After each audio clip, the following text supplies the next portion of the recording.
Hello everyone, welcome to Advanced Knowledge Systems and a warm welcome to AKS IAS Academy. And it provides examination coaching for UPSC CSE, State Public Service Commission, SSC Combined Graduate Level and CLAT examination.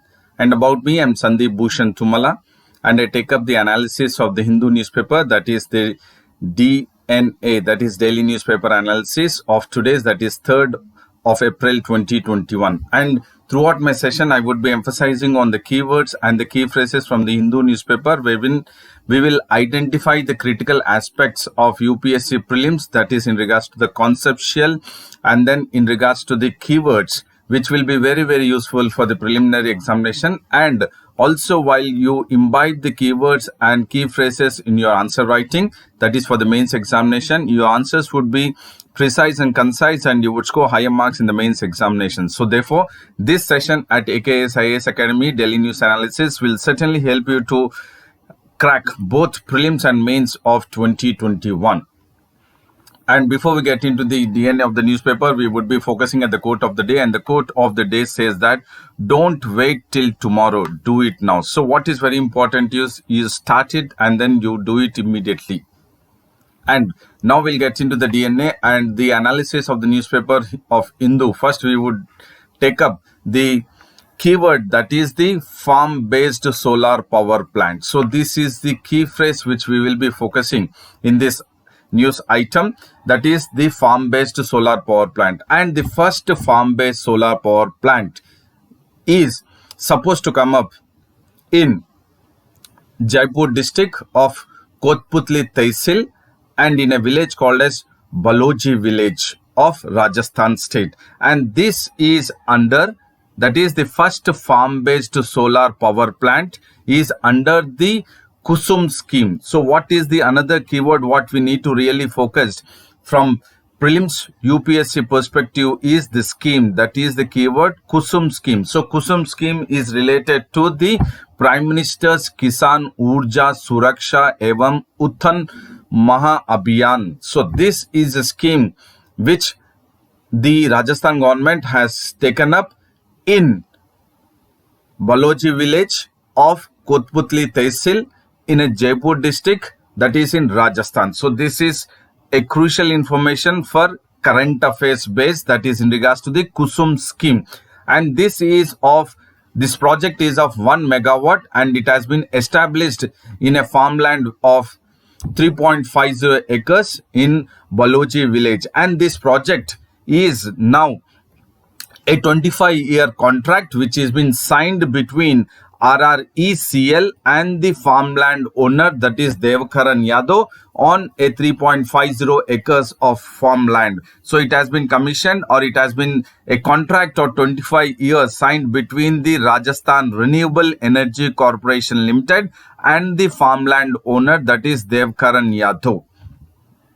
And now we will focus about the Kusum scheme. And this Kusum scheme, that is Kisan Urja Suraksha Evam Uttan Maha Abhiyan scheme, is certainly, it would ensure energy security for farmers. So what is the advantage or what is the main intention of the Kusum scheme is the providing or energy security for farmers, and this will certainly create great revenue for the farmers from their less productive or barren lands. So the government has identified the less productive or the barren lands of the farmers, and in turn it has come up with making sure that the Kusum scheme would be introduced in the less productive or barren land, and that scheme, that is a Kusum scheme, will ensure energy security for farmers and it will generate revenue for the farmers. So this is the main intention of the Kusum scheme by the central government,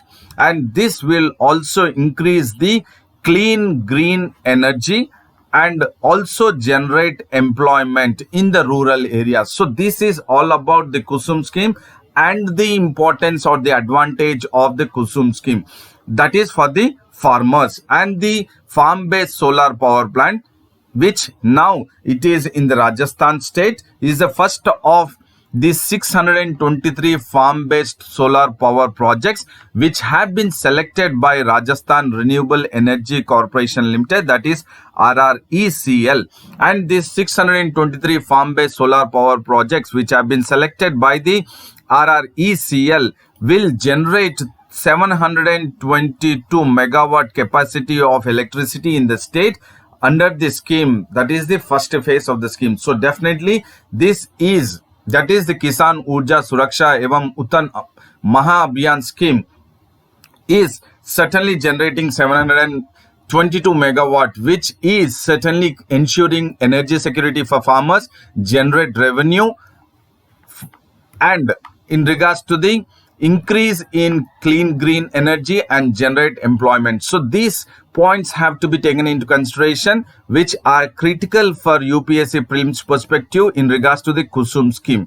And this scheme has been developed at a cost of 3.70 crore, and this will generate an annual income of 50 lakh for the farmland owner. And also, if you look at the DISCOM, that is distribution companies, will be purchasing the electricity from the farmland owner at the rate of 3.40 rupees per unit. So this is a very clear scheme which projects that there is revenue generation and also employment generation and energy security for the farmers. And in turn, the Rajasthan government has adopted solar energy, wind and hybrid energy policies in the year 2019, that is in December 2019. And the adoption of solar energy, wind and hybrid energy policies by the Rajasthan government is that it wanted to develop a capacity of 38,000 megawatt of renewable energy. So here we are talking about the renewable energy which the Rajasthan government is focusing to develop a capacity of 38,000, so that it is focusing on the clean green energy. That is very important, and also at the same time providing energy security to the farmers, which they can generate revenue from the less productive or barren land. So this is all about the KUSUM scheme, how the first farm-based solar power plant has come up in Bhaloji village of Kotputli Tehsil in Jaipur district of Rajasthan state.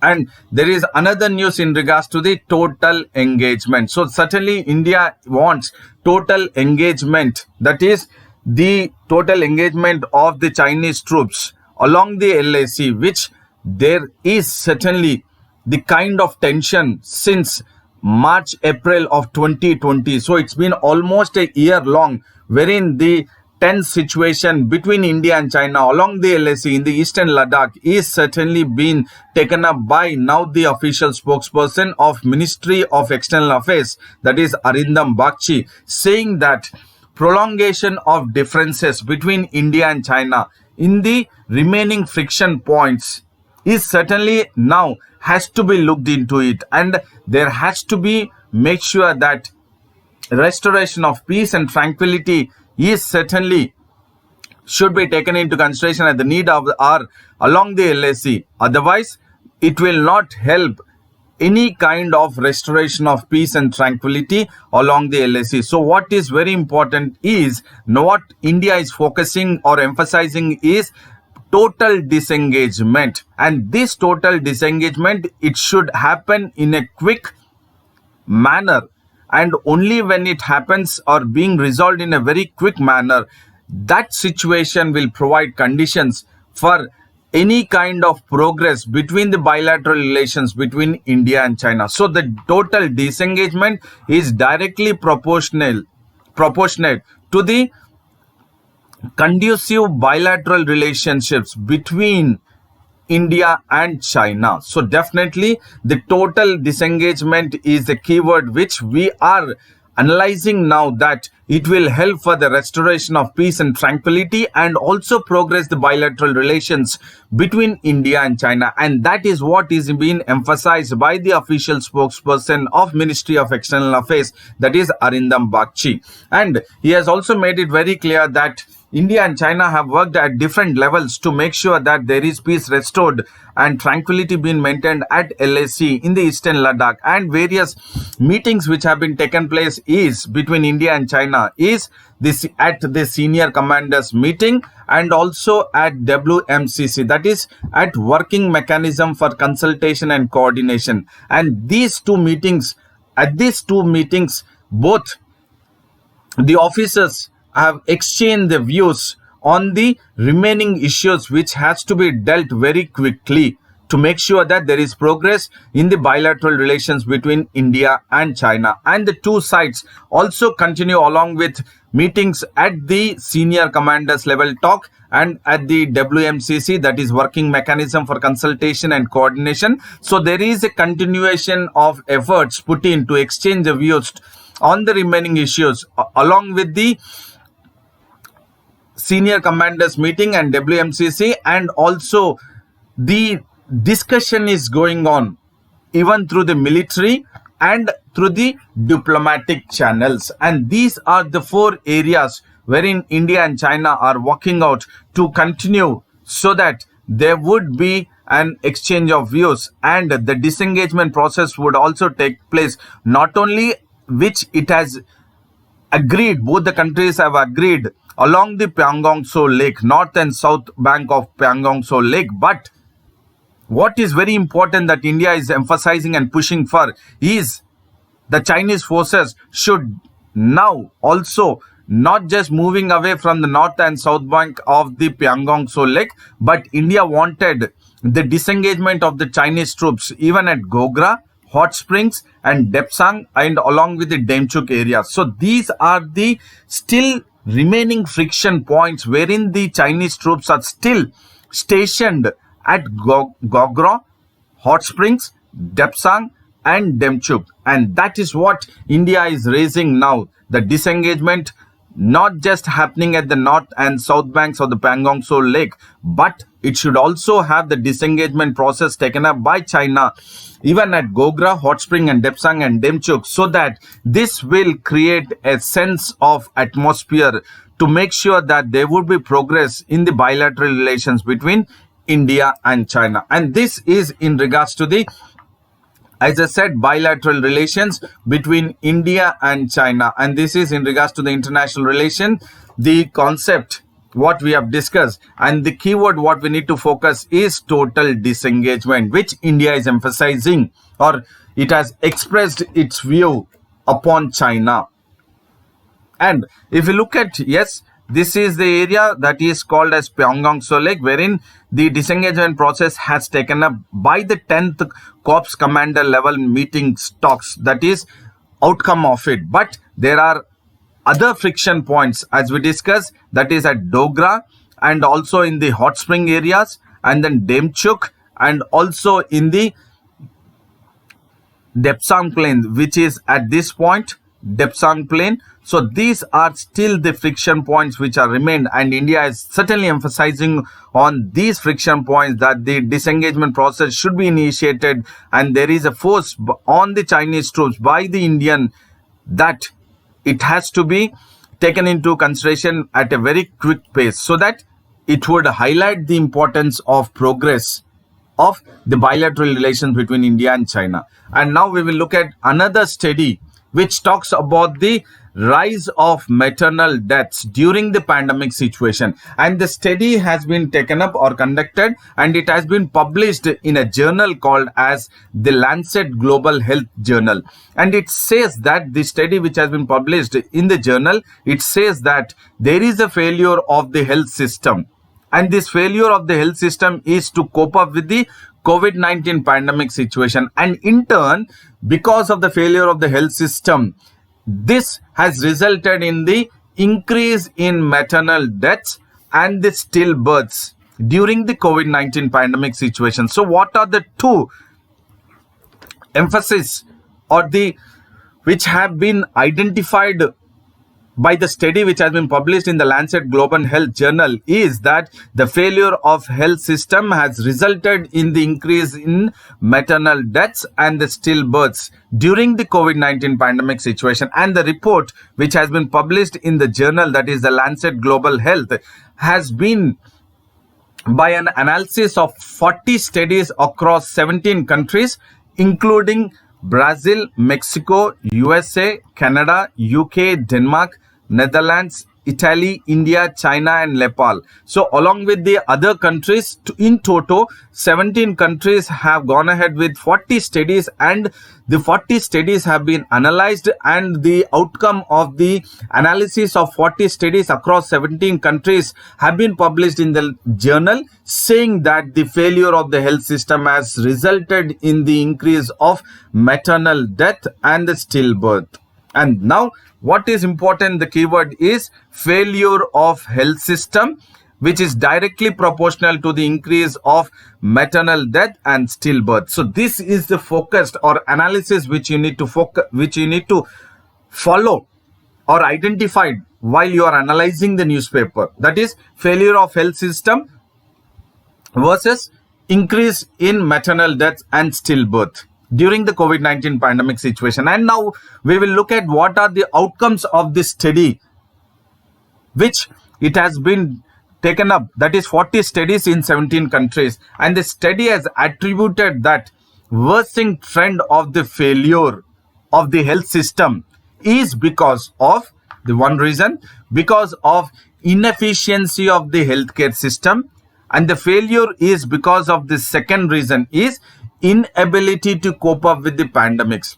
And rather than focusing on the efficiency of the healthcare system or focusing on the ability to cope up with the pandemic, there is more focus which the various countries, the governments of the various 17 countries where the 40 studies have been conducted, says that they are focused instead on a strict lockdown measures. So what the study has attributed is that strict lockdown measures is not really helping the kind of scenario what we are facing in regards to the maternal deaths and the stillbirth deaths.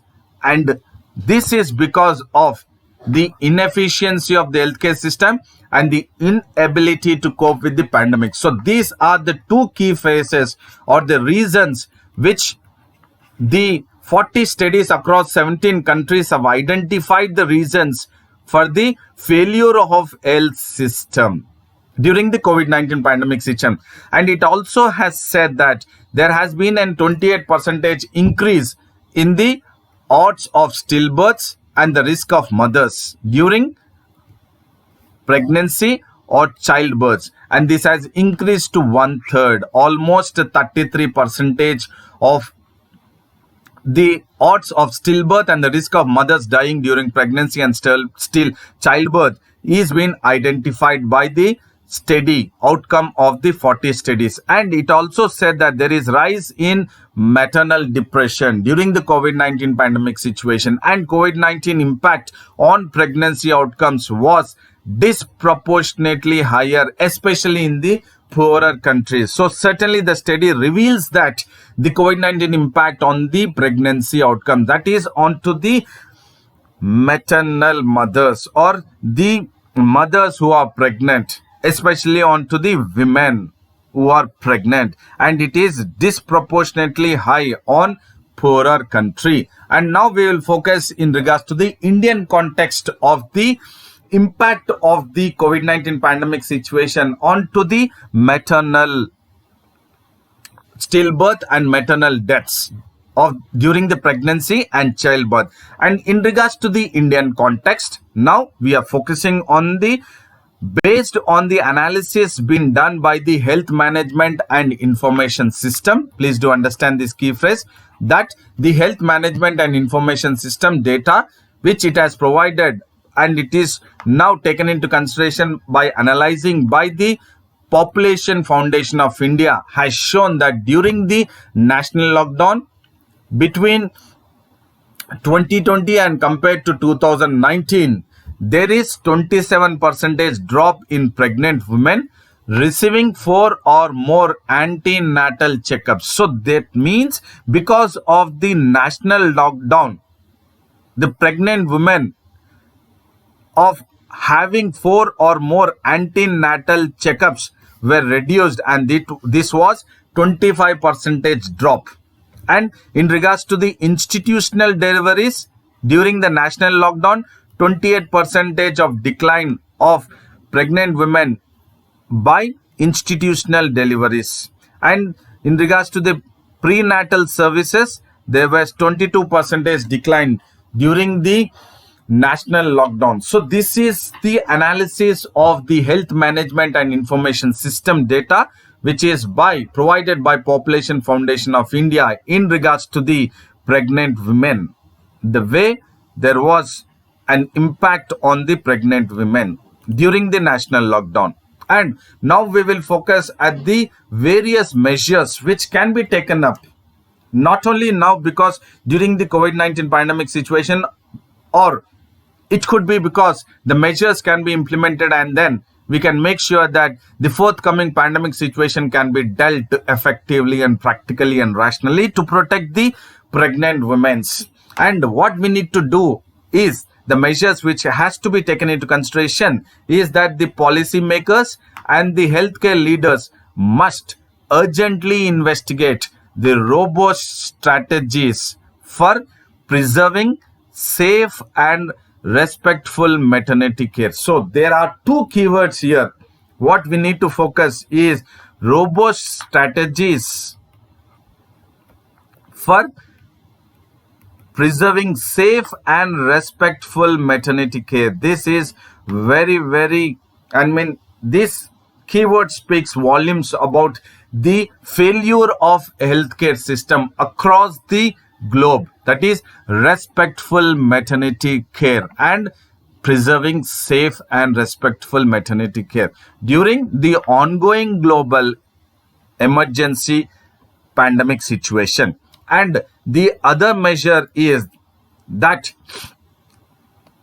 the government should avoid rolling back the decades of investment in reducing mother and infant mortality. That means Government of India should start going ahead with investing more in the mother and infant mortality, so that the kind of scenario what we have experienced decades, that there was less of investment in the healthcare system. But in turn, the measure is now that the government has to take an immediate action to invest a lot or more in regards to the healthcare system, and especially focusing on the pregnant women and infant mortality. And the personnel for maternity services need be redeployed for other critical and medical care during the pandemic and in response to future health system shocks. So therefore, the third measure is that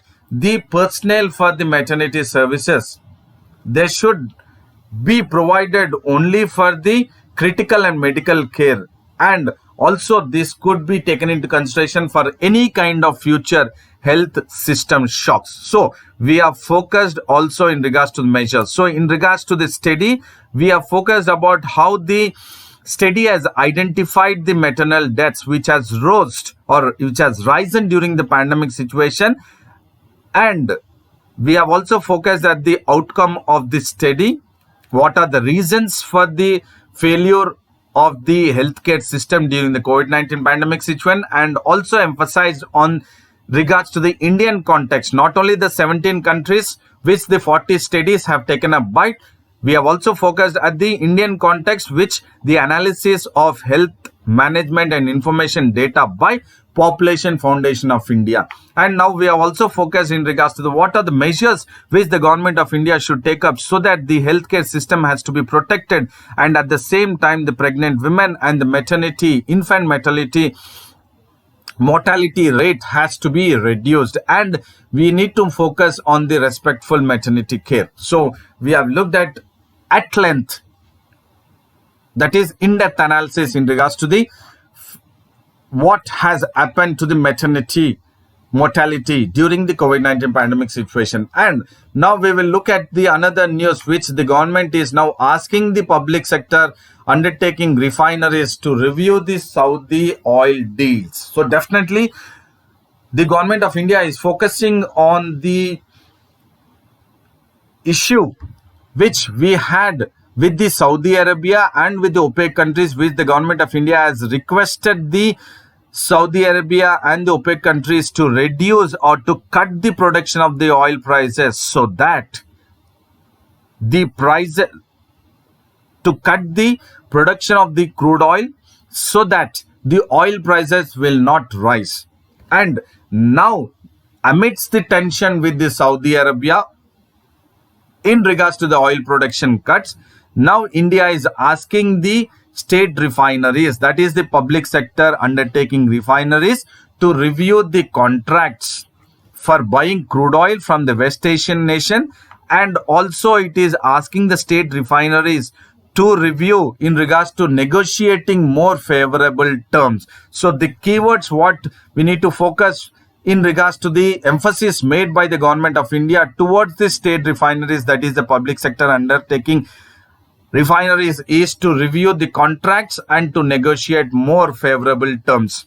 And this is the initiative taken by the government of India, and it is asking the PSU refineries because it wanted to break the dictating pricing and the contractual terms which the Saudi Arabia and OPEC countries have taken up, and it is asking the state refineries such as Indian Oil Corporation, Bharat Petroleum Corporation and Hindustan Petroleum Corporations, so that these state refineries will certainly look into for supplies from outside the region. That is, it would look outside the Saudi Arabia and OPEC countries, outside West Asian nation, and also use collective bargaining power to get favorable terms, that is, negotiate more effectively for favorable terms. So definitely the contracts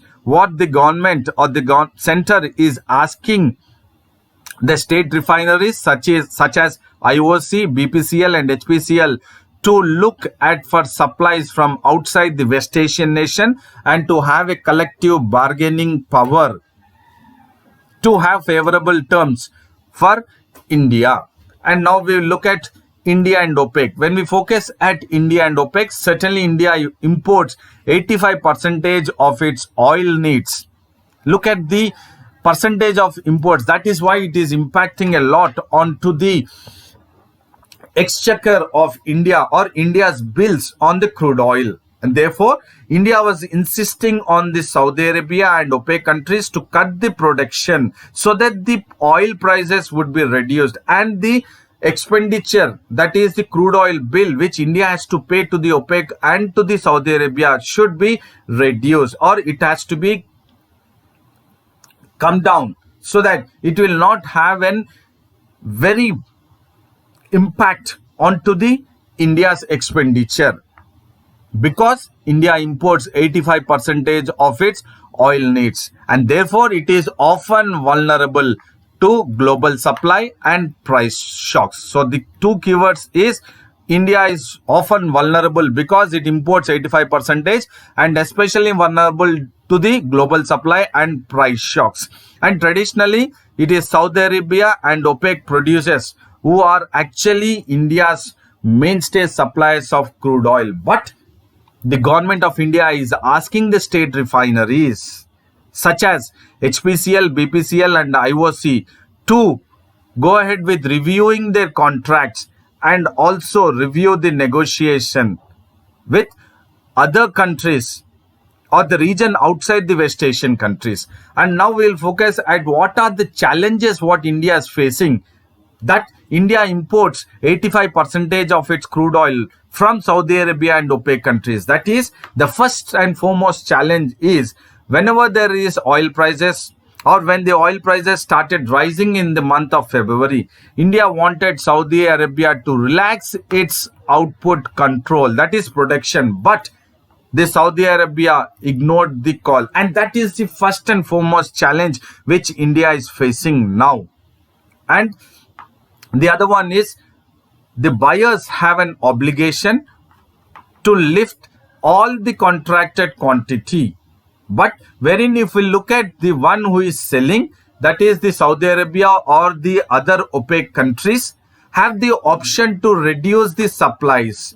Whenever OPEC decides to keep the production artificially lower to boost prices. But when the OPEC and the Saudi Arabia are deciding to keep the production artificially lower, why they are doing it? So that they can boost the prices. But once the prices, international crude oil prices are being boosted, it impacts the expenditure of crude oil what India has to pay to the West Asian countries. And that is what it is in regards to the now. The second challenge is focusing between the buyers and the suppliers.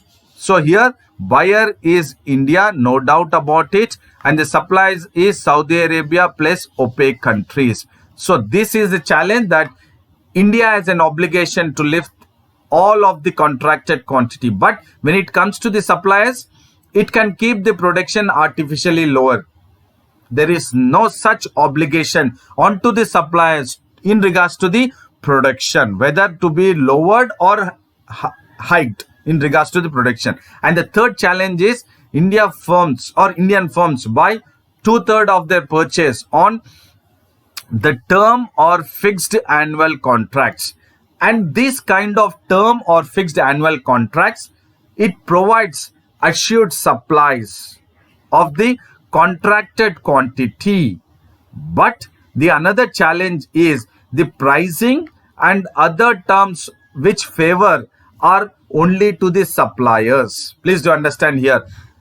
The purchase in regards to the annual contract, which could be a term or a fixed annual contract, it is only for the purchasers or the one who buys it, who buys or who purchases the oil, that is the Indian firms.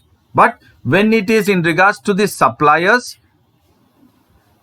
the pricing and other terms and conditions are favoring the supply. So this is the third biggest challenge what India is facing. And the buyer has to indicate to the suppliers at least 6 weeks in advance. Whenever the buyer wants or has an intention to lift the contracted quantity out of the annual term contract in any month, and in turn not only trying to put forth that it has to make it very clear in 6 weeks in advance, but it has to also pay an average official price announced by the producer, that is supplied. So here again this is the biggest challenge for the India as a buyer, because it imports 85% of its oil needs. And these are the 4 challenges which India is facing. That is why India is wanting, or the government of India is wanting the state refineries such as HPCL, BPCL and IOC to review the contract and negotiate for more favorable terms from India's perspective. So these challenges are very crucial for UPSC mains examination. And now we will focus at the various measures also. So what are the measures what India has to take up to make sure that it can overcome the challenges which India is facing? That is, shift to spot market. So what is spot market? So this is a keyword what we would be emphasizing, and which will be the measure to the challenges what India is facing. And in regards to India, refiners have to now look to reduce the quantity, contracted quantity they buy from the suppliers, that is Saudi Arabia and the OPEC countries, and that has to be term contracts, not through the annual contract quantity, but it has to be through term contracts, and instead it has to buy the oil from the OPEC and the Saudi Arabia from the spot and current market. So please do understand here, we are having the keywords, that is term contract, spot market, and then current market. So we need to understand the terms of the spot or spot market, that is the current market. So what is the benefit, what is the measure? I mean, if we take up this measure or if we implement this measure, how India would be benefited? By buying the oil from the spot or current market, rather than reducing the purchase of oil through the contracted quantity. And that is when or while we buy, that is India buys oil from the spot market, it would ensure that India can take advantage of any fall in prices on any particular day, and also can book quantities of oil what India needs or it requires in regards to the 85% of oil. So if you look at this, Indian refineries have raised the spot purchase almost decade back. When in decade back, the spot purchases from the spot market, what Indian refineries were purchasing was only 20%, but now it has been increased to 30 to 35% of spot market, that is spot purchase in the current market. So what does this stock market or spot market means? It is just like the stock market. It is just like purchasing the stocks from the stock market. That means India would want to buy shares on any day or time when the prices are low, so that the same case is applied with the crude oil. And in that scenario, that is in regards to the spot market or purchasing the oil from the spot or current market, India would now want to buy whenever there is sharp decline of price in the international market. So this is the measure or suggestion wherein India can take advantage by purchasing the oil from the spot or current market. So this we are focused in regards to the how the government is or has the state refineries to review the contracts and negotiate in regards to having a favorable terms to India. And we are focused in regards to India and OPEC countries, and also the challenges what India is facing in regards to the oil prices, that is importing crude oil of 85%. And we have also looked at or emphasized on the measures. So these are the in-depth analysis which will be critical for UPSC mains examination. So I hope this session was very helpful, informative, knowledgeable, both from mains and prelims perspective. So I would say a very big thank you and a good luck to you all.